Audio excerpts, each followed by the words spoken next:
everyone, this is Salwa of Kepele Cooking and Other Delights. Today I'm going to show you how I make my barley soup. So sit back, relax, and I hope you're going to try my recipe sometime. Do let me know what you think of it once you've made it.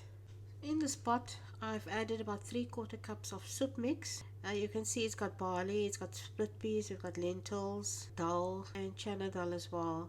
So I've soaked this about for an hour in the water just to cover. Then I've rinsed it, so this is now ready to cook, and I'm going to add in my meat. So just a few pieces of meat just for flavor. I've added the allspice and the cloves. As I said, a few pieces of meat, you can use bones, and the soup mixture with some water. I'm going to leave it to cook. So here I have my vegetables for my soup. I've got my celery sticks, got some parsley, half an onion or one small onion, one potato, one tomato. I've just added some garlic and ginger for extra flavor.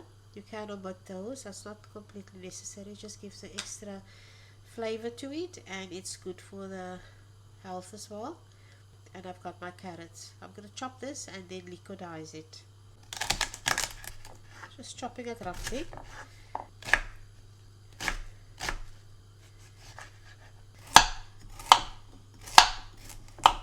Just going to give it a quick rinse under the water. So I've added half in the liquidizer. I'm going to do it in stages. I'm adding a cup of water just to help liquidize the vegetables. I've added the remaining vegetables, another cup of water. Meat and the soup mix has started to boil, and I'm going to add the liquidized vegetables all in one go. This I'm going to leave to simmer for 2 hours minimum. The longer it simmers, the nicer it is. So once this is cooked down, all these will have incorporated with each other, and you'll get your delicious soup. So quick and easy to make soup. I've just added another cup of water in the liquidizer jar just to rinse it out, and I'm going to add that as well. So this water will cook away, and you'll add more water as needed, but just see that it's topped up, and stir every now and again.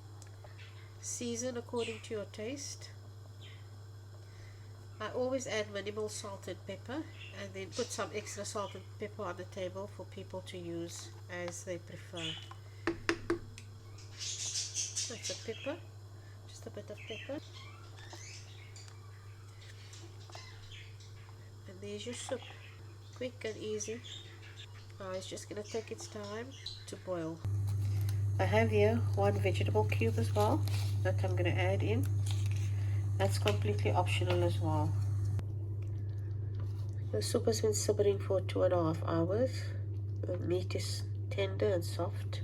I think it's ready to turn off now. It looks absolutely delicious.